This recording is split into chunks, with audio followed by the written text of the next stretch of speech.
What's going on, world? It's the Masta Q, that is. I'm out here with OG Variety. You know what I mean? Shouts out to you, OG.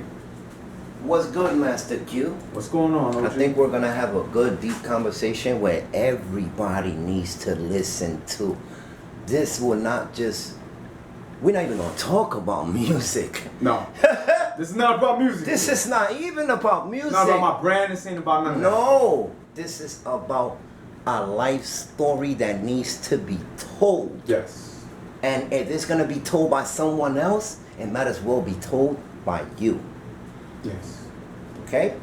I want to ask you a question, because pills seem to be one of the drugs that can take over people. Yes. Okay? I don't need to mention any name pills, but I got a question for you. Yes. Okay? Because I know that you are medicated. I got to put it in the right way because it's the truth, okay? Yes. Your medicine bottle got your name on it, okay? Yes, indeed. Proof real quick. Bam. Say no more. I have a prescription for my medication. Yes. I'm also a licensed patient for medical marijuana in the state of Florida. Yes. Now, my first question to you is, when was the first time you took XANAX? Absolutely. My first time that I took a XANAX, I'll never forget it. You know, that's one thing I'll never forget. And unfortunately, XANAX has, just like anything in life, its positive effects, its negative effects. But one of the negative effects it's major on it is loss of memory, short-term memory loss, long-term memory loss. But taking my first XANAX is something I'll never forget, OG. I'll never forget that. I was in Alaska at the time. I was going through a lot. I had my divorce was going on. I was with one of my homeboys. I'm not gonna say a name, but we were really in a serious trap, environment. For those of you who've never been in something like that, let me tell you, when you knock on the door and you got people switching apartments and all that, and they got weapons and they got all kind of drugs, every kind of drug you need, all of that, that's a real trap house right there. When you really over there and you seeing people that's just doing what they have to do because of their situations, whatever led them to those circumstances. And this man had a mountain of XANAX. OG had a mountain of it on a table, right? And I was seeing him because at the time I had a surgery on my shoulder from the military, being disabled. I had Percocets. Some unfortunates that was going on with me with that out in the streets, making money on that. And, I was working with him. I heard about a lot of different things with XANAX and music, especially, particularly, but just in the street, heard people talk about it, but I never did it. I did other drugs, right? And I'm 20 years old, exactly, right? Or 19, I actually was. You know what I mean about memory? I get you. And here I am, and I'm like, How many years was that ago? This is about 5-6 years ago. Okay. I'm 19, I'm 25 now. So yeah, I'm over here, and he's got this mountain of XANAX, OG. It looked like the Scarface movie. Scarface had that mountain, and there was a bunch of white bars, right? They had to have been pressed or whatever. They couldn't have been real. And he was like, we did the deal, with me, my meds, and I'm like, hey man, that's a bunch of XANAX that you got there, And he's like, oh yeah, for sure. And he's like, you want one? And I'm like, absolutely. I'm like, yeah. He assumed, and we talked later, that I already did it. He assumed that I already, because of my other street. Taken XANAX. Right, and me doing and other drugs that we've been involved, psilocybin, which is mushrooms, or psychedelics, I meant to say, acids, and you know what I'm saying? He just assumed I already did a XANAX. I never took a XANAX before in my life, so I take it from him, right? I'm like, hey, thanks. He gives it to me, right? Whole mountain. So I leave, I take it, and then I'll never forget, about 15 minutes later, I just start feeling a wild, amazing euphoria of just in outer space, to say the least. Like all my pain, all of my drama, where I was going through a divorce, of losing my daughter, rest in peace to her, it wasn't even bothering me anymore, none of it. I go and I start talking to my boys in the barracks. I'm like, hey, let's go to the Air Force defect. They're like, Murray, it's midnight. They're calling me last name. So I was in the Airborne Infantry, that's how it is in the service. And, Air Force defect would provide midnight chow, is what they called it. So I'm like, yeah, I'm hungry. I want to go get some midnight chow. So we go over there. You know, they're looking at me, they're like, man, how are you feeling? How are you this? I'm like, great. Like $1 million, I feel great. I'm like uncognizant of what's going on. I'm riding with them. We go eat. I go back, I fall asleep, and I wake up the next morning. And I'm like, whoa, wait a minute. I remember going to Plug's crib. I remember taking his Xan when I wound up, you know, getting back to the barracks and all that. And I'm like, kind of remember going to go get something to eat with my homeboys and hanging out with them, but it's kind of hazy. So I go and knock on my boy's door, my boy from the Bronx. I'm not going to say names on him. And he's like, yo, you really don't remember that? That's what he said to me. He's like, you don't remember what happened last night? I'm like, nah, man, I remember we went to the D factory, we did all this. And he's like, bro, you were real fucked up, man, and you were hungry, and you were this, and then you said you were tired, you had to go to sleep. I didn't remember none of it. That was my first time taking a XANAX. After that, it just slowly started to lead on, unfortunately. So you did XANAX for the first time Yes. about 5-6 years ago, Mm-hmm. right? Now, it goes deep because there's more than just what you're going through. Okay? Especially not even going through it, because you can get introduced to it by people thinking that you already have done this and they give it to you. How did you become addicted to the XANAX? Absolutely. That's what I want to know. It got very bad because of Explain. the depression that I was going through. You know, absolutely, and you know, with losing my daughter, the divorce that was happening, Like right? you said. That when me divorcing my ex-wife, it'd be hanging out and being in the streets and just, you know, drinking with my buddies in the military. I just started getting more calm with it because I did it. And that's the problem, you know, you get comfortable with it, and I'm like, I love this. You know, I never was really into pills. That I never feeling make you forget yes. everything. Just not worried, no worries, none of it, you know. That's what I loved, and you know, I never liked other pills, how they made me feel all of my life, you know, and I really started picking up the worst habit. I didn't realize, I didn't have any clinical studies. Now I have clinical studies that I know. You know, like I say, if you don't be taking drugs if you don't know anything about it. You became an addict to the XANAX. Yes, I became an addict to it, but and you I didn't also know, went into learning what XANAX was about. yes, later in life. And at this time, when I was first becoming an addict, I didn't know any of the clinical studies. I did not know. Did you know you was an addict?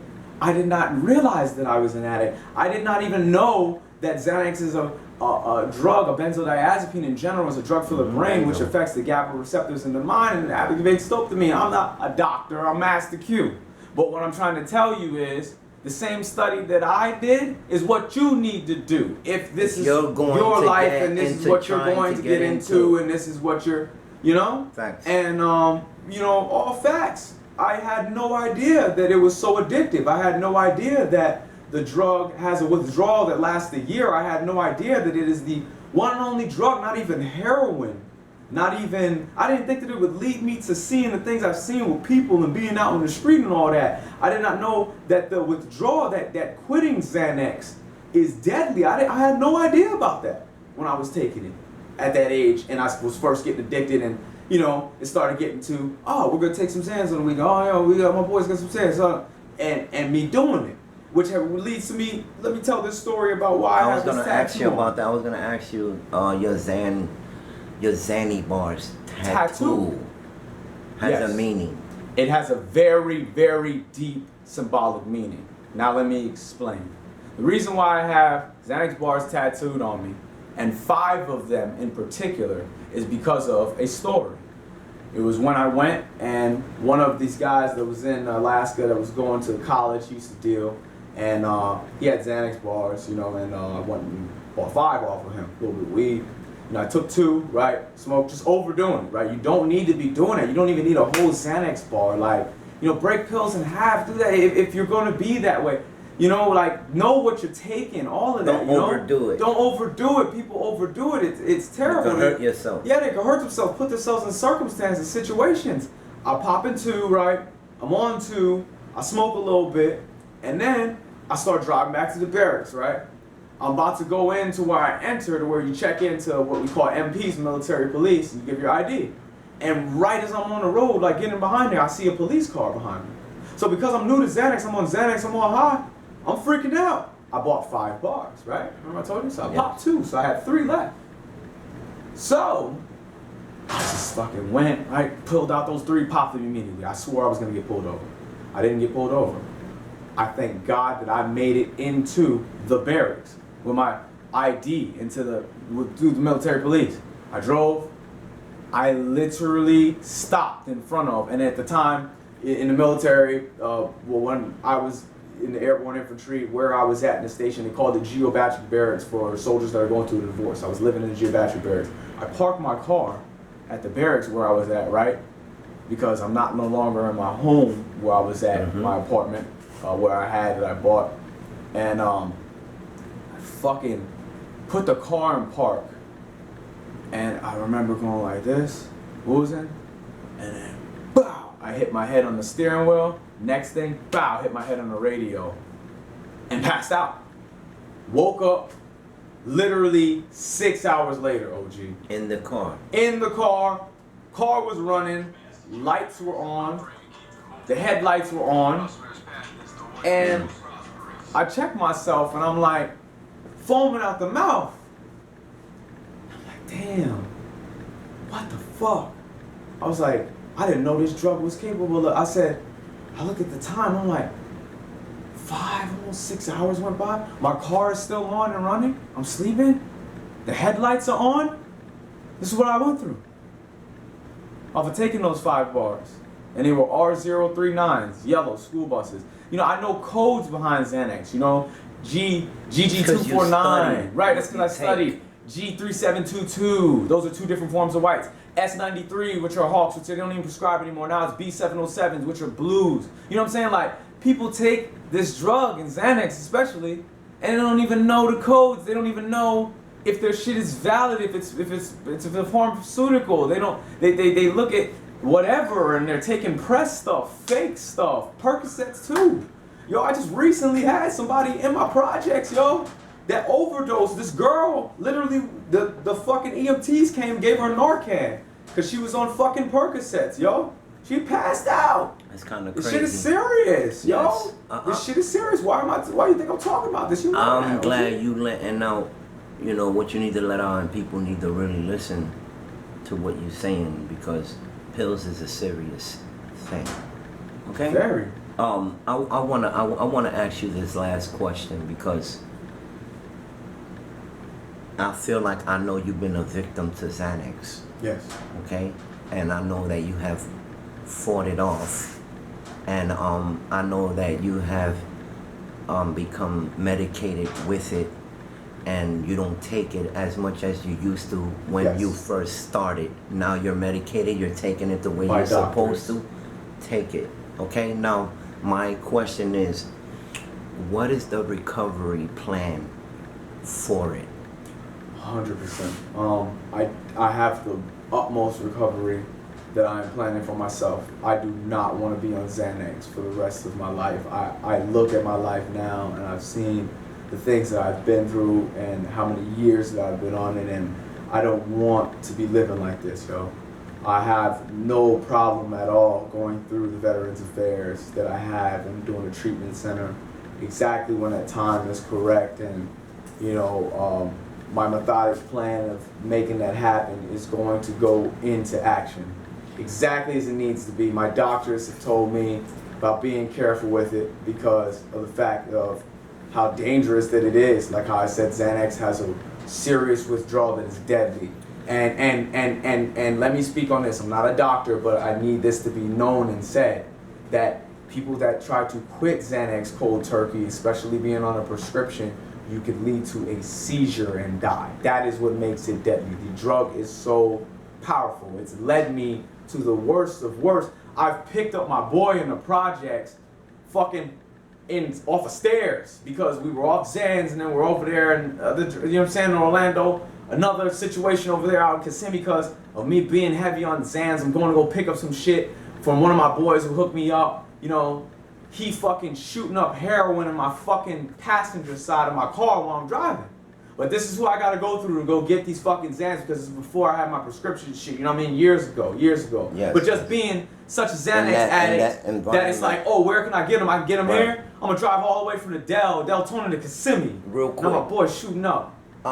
Yeah, it's kind You of feel me? crazy Like you what get led see. to the worst. I didn't. What would you tell a person right now? What would be your last words you would tell a person that's hooked on pills? Listen, you have to take accountability for your actions. That's what's most important. You must take accountability for your actions because that is the first step to recovery. If you clinically look it up, like I said, I'm Masta Q, I'm not a doctor. But if you clinically look it up, that's the first step to recovery. Take accountability for your own actions. So you need to first and foremost accept in your mind and tell yourself, like I'm telling the world right now on YouTube, I am an addict. I need help. I have a problem. When you don't do that, that is how you're not going to go further on in the process to where, pass me his shirt, OG, to where you'll be able to never give up. You understand what I'm saying? Because if you don't even have the recognition, you don't even own up to your own problems, how are you going to be able to never give up?